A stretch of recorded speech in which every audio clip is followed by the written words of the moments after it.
കോഴിക്കോട് രാമനാട്ടുകര ഇസാഫ് ബാങ്കിൽ നിന്ന് തട്ടിയെടുത്ത പണം കണ്ടെത്താനാവാതെ പോലീസ്.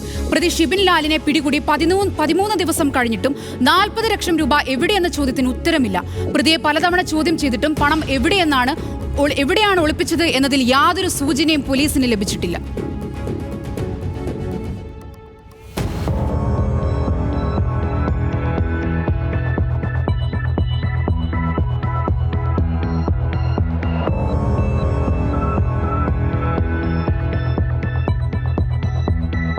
ഈ മാസം 11-നായിരുന്നു രാമനാട്ടുകര ഇസാഫ് ബാങ്കിലെ ജീവനക്കാരെ കബളിപ്പിച്ച് ഷിബിൻ ലാൽ 40 ലക്ഷം രൂപ കവർന്നത്.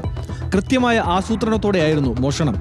അടുത്ത ദിവസം തന്നെ പ്രതിയെ പോലീസ് പിടികൂടിയെങ്കിലും 55,000 രൂപ മാത്രമാണ് പോലീസിന് കണ്ടെത്താനായത്.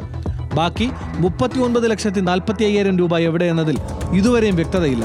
പണം കോഴിക്കോട് നഗരത്തിൽ തന്നെ ആർക്കോ കൈമാറിയിട്ടുണ്ട് എന്നാണ് പോലീസിന്റെ നിഗമനം.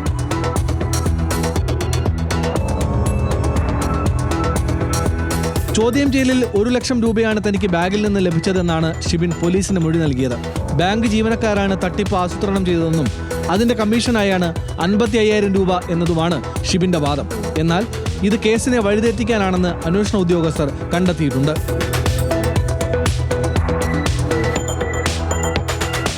ഷിബിൻ ലാൽ ആവശ്യപ്പെട്ട പ്രകാരം പന്തീരാങ്കാവ് അക്ഷയ ഫൈനാൻസിയേഴ്സിന്റെ പരിസരത്ത് 40 ലക്ഷം രൂപയുമായി ഇസാഫ് ബാങ്കിന്റെ ജീവനക്കാരനായ അരവിന്ദ് എത്തിയപ്പോഴാണ് ബാഗ് കൈക്കലാക്കി ഷിബിൻ ലാൽ കടന്നുകളഞ്ഞത്.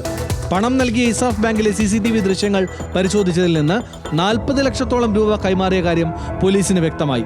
മോഷണത്തെ തുടർന്ന് ഒളിവിലായ പ്രതിയെ പാലക്കാട് നിന്നാണ് അന്വേഷണ സംഘം കസ്റ്റഡിയിലെടുത്തത്.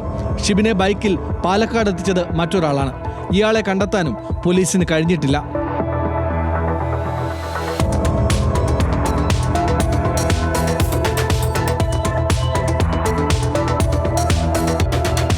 പ്രതിയെ ആദ്യഘട്ട ചോദ്യം ചെയ്യലിനു ശേഷം അറസ്റ്റ് രേഖപ്പെടുത്തി കോടതിയിൽ ഹാജരാക്കി.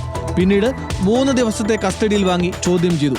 സംഭവം നടന്ന സ്ഥലങ്ങളിലെല്ലാം എത്തിച്ച് തെളിവെടുപ്പ് നടത്തുകയും ചെയ്തിരുന്നു. അതിലെല്ലാം പഴയ മൊഴി തന്നെയാണ് ഷിബിൻ ആവർത്തിച്ച് നൽകിയത്. ഷിബിൻ ലാലിനെ കസ്റ്റഡിയിൽ വാങ്ങി വീണ്ടും ചോദ്യം ചെയ്യാനാണ് അന്വേഷണ ഉദ്യോഗസ്ഥരുടെ നീക്കം. കൂടുതൽ ചോദ്യം ചെയ്യലുകളിൽ പണം ഒളിപ്പിച്ച സ്ഥലം കണ്ടെത്താനാകും എന്നാണ് പന്തീരാങ്കാവ് പോലീസിന്റെ പ്രതീക്ഷ.